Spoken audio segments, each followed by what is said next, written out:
Hello and welcome to bettingnews.boylesports.com. I'm joined by our entertainment spokesperson Nicola McGeady to have a look ahead at the two big Saturday night shows, Strictly Come Dancing and X Factor, and also Mum of the Year. But we leave Mum of the Year till last because I know you're all dying to have a look at that one. Let's start off with the X Factor, Nicola.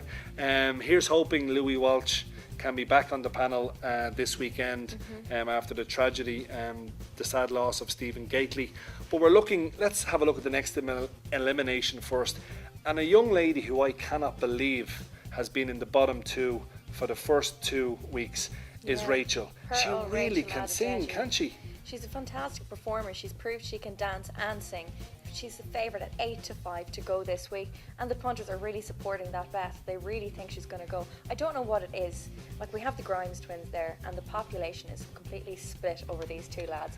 Yes, they're entertaining, they're funny, but they cannot sing and they cannot dance. They're absolutely useless. But I do remember going back a couple of years, and you'll probably be able to tell me the name of them, maybe not, because do you remember the brother and sister who were in there a couple of years ago? Simon hated them. But the public seemed, they could sing in fairness to them. But the Grimes lads, are they almost trying to make this not a singing competition? I think they are. More a bit of an entertainment? I think that's what they're doing. They're 2-1 to go this week. There's also been some support for them. I think it's half the country are backing them because they despise them. You love them or you hate them. Yeah. Except I'm actually in the middle for this one. They are funny, but I just don't see why they're in this competition. I don't know, they should be on something else. But Robbie Williams is even getting behind them. He had a concert during the week and he told the whole crowd to support them, and the response was a boo. So but you know, when someone like Robbie Williams says something like that, enough people are going to vote for them. But Louis Walsh is struggling now. Third favourite in the betting to go is Miss Frank. Miss Frank got slated by the judges last week. They were told they were unoriginal. However, we do know they can sing.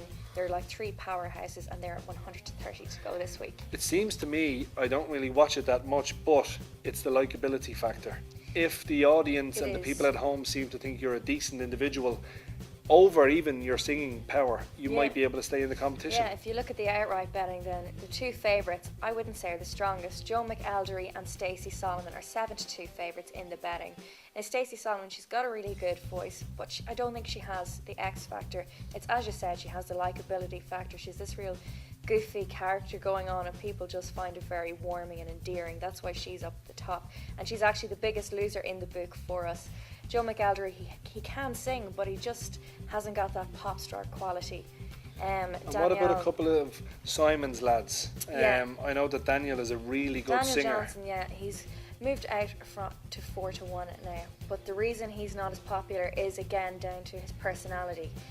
He's been slated in the papers. We had Candy Rain saying he was a bully in the paper today, which is a very bold statement to make, but they said it, so that's not going to go down well with the public or indeed the judges. We've already seen Cheryl make her opinion very clear that she thought he was too cocky and overconfident.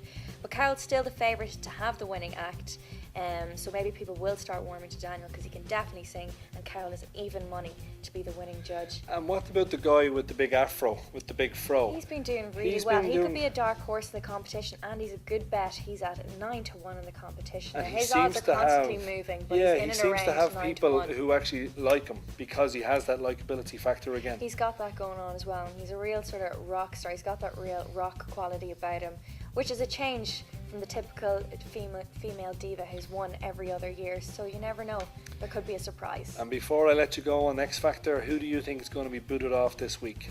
Well, as an outside shot, maybe Lloyd Daniels. Last week he didn't do too well. He was given a massive song to sing, Bleeding Love by Leona Lewis.